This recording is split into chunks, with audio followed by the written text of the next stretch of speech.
adalah suatu aksi yang dilakukan oleh suatu kelompok atau individu yang menyakiti atau melukai individu lain secara fisik maupun mental, di mana individu tersebut tidak dapat melawan. Oke. Yang kedua, ada berapa jenis sih peran dalam peristiwa perundungan? Terangkan satu persatu dengan bahasa sendiri. Oke, dalam perundungan ada beberapa jenis peran. Yang pertama adalah pelaku. Pelaku adalah kelompok atau individu yang melakukan aksi perundungan. Kemudian yang kedua ada korban.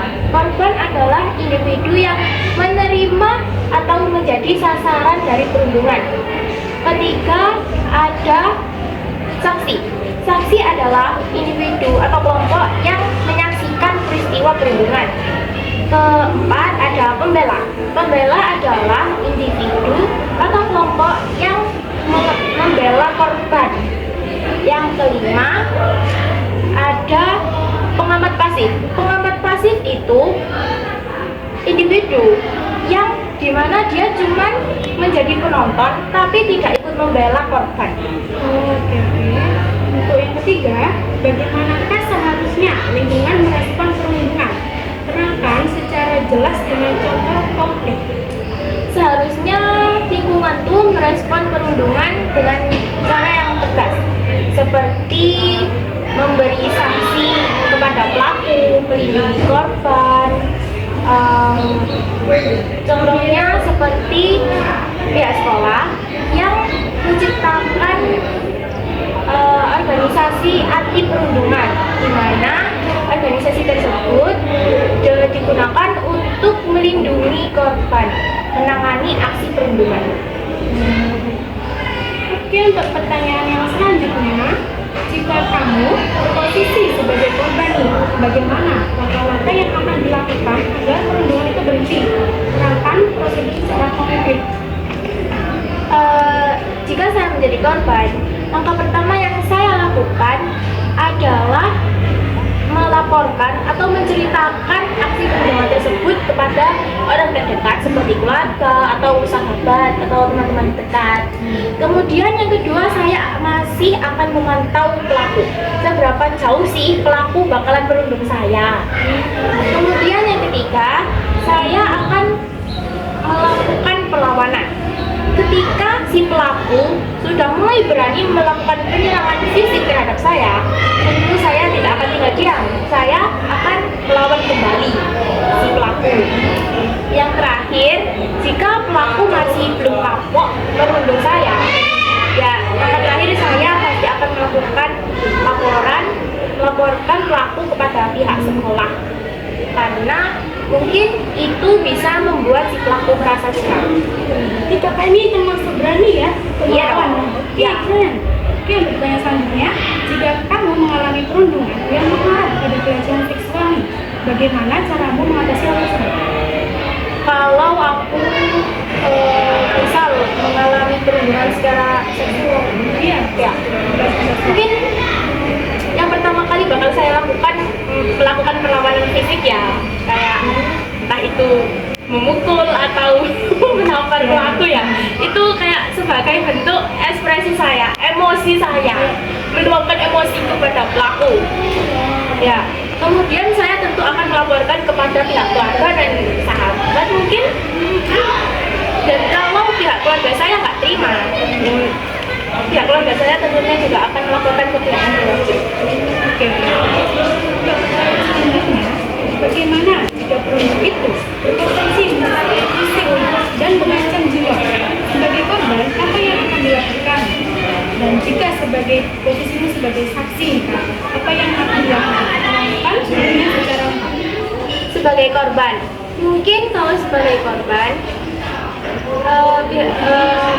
langkah pertama yang akan saya lakukan itu tentu ya melaporkan dulu ya, melaporkan kepada keluarga ya. Keluarga itu kan orang terdekat kita. Kemudian menceritakan kepada teman itu tuh yang bikin jiwa itu masih bisa sehat lah, bercerita gitu ke orang terdekat. Bisa juga kalau mereka masih terus merundung saya ya nggak terima dong aku. Jelasnya tuh juga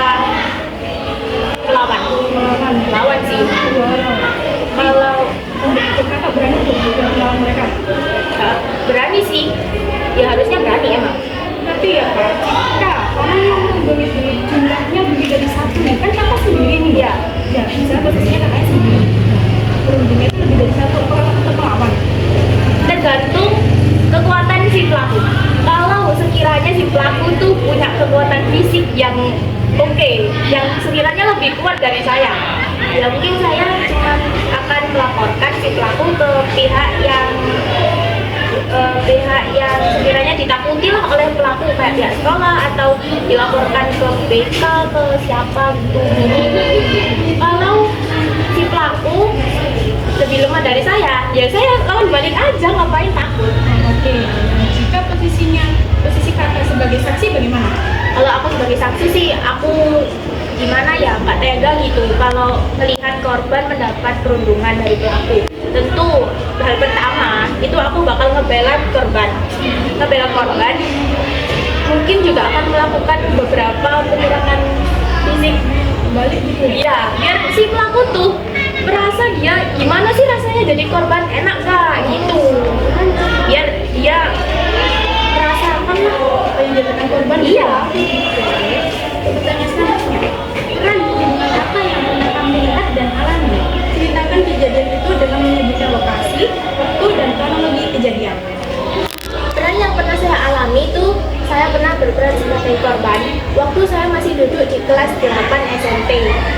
Tepatnya saat akan menjelang hari guru. Di sana saya mendapatkan perundungan berawal dari saya yang speak up, angkat bicara. Kayak saya mengusulkan, jangan boros-boros ngeluarin uang kas. Tapi ternyata apa yang saya katakan tuh bisa bikin pro dan kontra di kelas saya. Ada yang setuju dengan pendapat saya, tapi dia setuju doang, nggak berani buat ngebela karena takut gitu, cari aman. Di sisi lain ada pihak yang nggak peduli, kayak masa sama guru kok pelit banget, padahal ya kali uang sebanyak itu mau dihabisin gitu dalam waktu sekejap. Nah, gara-gara itu, semenjak hari itu, saya sering mendapatkan perundungan secara fisik. Seperti saya pernah didorong di tangga, terus saya pernah didorong terus ke bentur jendela. Tapi saya nggak diam aja. Saya cerita ke teman-teman, ke sahabat, saya cerita ke keluarga juga. Dan di situ saya masih disuruh sabar. Pas suatu hari, mereka malah mau ngelaporin saya ke BK. Terus saya kayak, padahal aku kan cuman melawan ya, bela diri ya. Akhirnya saya didukung keluarga buat perang. Ya, buat membalas balik mereka. Terus nyuruh ngajak ke BK. Ya udah, besoknya saya ngajak ke BK ya. Lah kok pelakunya tambah nangis. Gimana terus? Iya, nangis kayak playing victim banget. Ya udah, terus aku ajak ke BK, aku seret. Terus semenjak itu dia jadi kena skor sih, berita-beritanya tuh kena skor. Terus dia juga emang gimana ya, di kelas tuh ya attitude-nya juga. Oke, pertanyaan selanjutnya, kamu sebagai pelaku perundungan, apa yang akan kamu lakukan untuk memperbaiki kekeliruan perundungan yang sudah dilakukan di masa lalu? Sebutkan langkah-langkah beserta alasannya. Yang pertama kali saya lakukan tentu akan meminta maaf kepada korban, karena selama ini telah merundung gitu, kayak merasa bersalah kan tentunya. Kemudian saya juga akan melakukan introspeksi diri, kayak apa sih yang mendasari saya melakukan merundung korban itu, kenapa gitu, buat nanti biar di masa depan saya nggak akan mengulangi aksi perundungan kepada orang lain. Oke, pertanyaan selanjutnya, jika Anda sebagai korban, bagaimana cara mengatasi efek buruk perundungan pada diri Anda agar kesehatan fisik dan juga jiwa terjaga? Jelaskan langkah beserta alasannya. Tentunya gimana ya, Sebagai korban yang saya kakak diundang nih, terus kakak gimana?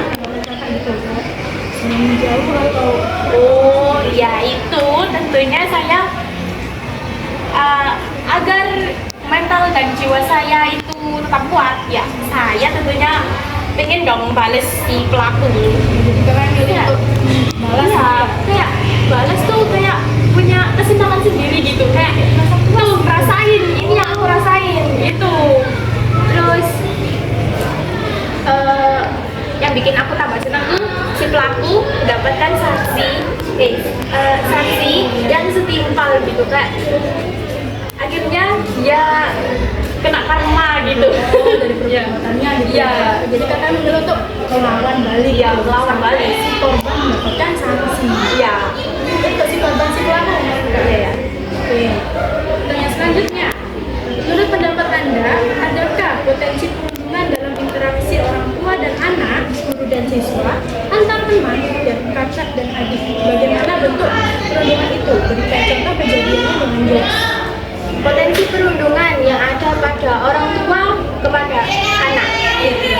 Orang tua kepada anak itu bisa juga ketika si anak ini melakukan kesalahan sepele, namun dalam kondisi orang tua yang mungkin stres ya. Maksudnya kayak ada tekanan gitu, ada masalah gitu, dan berakhir si orang tua itu melakukan kekerasan fisik kayak memukul atau mencubit anak, itu juga bisa disebut perundungan. Kemudian guru dan siswa bisa juga jika seorang guru memberikan nilai yang buruk tanpa alasan kepada siswa tersebut. Kan kayak siswa tuh nggak ngapa-ngapain, tiba-tiba dapat nilai jelek, kan nggak jelas. Ya, kemudian antar teman bisa juga karena si pelaku ini melakukan gimana ya? Misal karena status sosial yang rendah, si pelaku tuh kayak mengejek, mengolok-olok korban gitu, karena status sosialnya yang tidak setara sama dia. Iya. Kalau antara kakak dan adik bisa juga perundungan tuh nggak cuma dilakukan dari pihak yang lebih tinggi ke yang rendah, bisa juga dari adik ke kakaknya.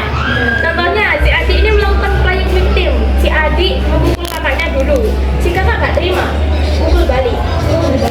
Ya bales. Nah setelah dibales, si adik ngadu ke ayah atau ibunya. Ya bu, aku habis dipukul kakak. Nah itu juga termasuk perundungan, playing victim. Iya, padahal korban cuma melakukan perlawanan bela diri. Ya, kita ada pertanyaan tambahan nih. Untuk yang tadi, orang tua dan anak. Sikap orang tua yang seharusnya kepada anak sebenarnya agar tidak memicu perundungan kepada anak. Ya harusnya orang tua itu, kalau sebelum kita jadi orang tua, harusnya itu kita udah siap gitu, udah siap bakal ngedidik, merawat anak. Lebihnya itu sebenarnya kekerasan dan cara yang gimana ya, kekerasan itu bukan solusi sebenarnya. Bisa juga kan setiap individu itu beda-beda kan, ada yang harus dikerasin dulu, ada yang dilembutin harusnya. Ya harusnya sebagai orang tua tuh ngertiin anak sih, yang poin pertama utamanya itu gitu ya. Yang pertanyaan terakhir nih Kak, apakah yang mempengaruhi potensi itu bertumbuh dan berkembang? Jelaskan satu persatu dan berikan contoh kejadian secara jelas. Oke. Yang melatar belakangi biasanya perundungan itu biasanya pertama dari faktor lingkungan. Kayak misal seorang anak yang melihat kejadian-kejadian dan menirukannya, kejadian di sekitarnya dan menirukannya. Biasanya anak kan kayak latah ya, gimana ya, dia tuh niru apa yang dia lihat gitu. Itu bisa juga menjadi faktor. Jadi yang dia lihat itu kayak apa sih Kak? Bisa dicontohkan gitu? Nah misal nih orang tuanya ngejauhin tetangganya karena faktor sosial, dia tuh kayak nggak mau karena dia tuh nggak setara gitu sama keluarganya. Nah itu si anak tuh udah melihat itu, mencontoh. Bisa aja dia ke teman-temannya juga gitu bisa. Gitu ya? Iya. Kemudian ada faktor media sosial, di mana individu melihat aksi perundungan dan di media sosial, di platform media sosial kayak TikTok, Instagram, atau YouTube, dan ini dicoba sama dia di dunia nyata. Gimana sih rasanya merundung gitu? Bisa. Iya, bisa. Kemudian kurangnya empati, di mana pelaku itu nggak mikirin gimana perasaan jadi korban. Ya, jadi pokoknya jadi pelaku aja. Dia nggak merasa sedihnya jadi korban, sesadanya jadi korban, kayak gitu. Ya udah sih, yang penting aku senang gitu. Iya, senang sendiri. Ini Kak, terima kasih nih. Terima kasih sudah menjawab pertanyaan dari saya. Ya, Kakak sendiri ada yang ingin disampaikan nggak kepada semua anak di luar sana? Oke, jadi kita ini sebagai siswa tuh jangan aneh-aneh dulu deh. Sebagai siswa kita fokus aja ke tujuan awal kita, yaitu belajar, bahagiain orang tua, jadi orang yang sukses. So,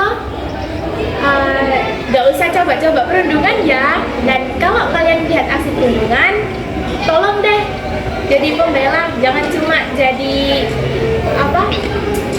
Sidis gitu ya. iya. Ya udah, terima kasih. Nah itu guys, dengerin guys kata kakaknya. Kalian harus bisa tuh namanya membela anti perundungan, kayak jangan melakukan perundungan di lingkungan sekitar kalian ya.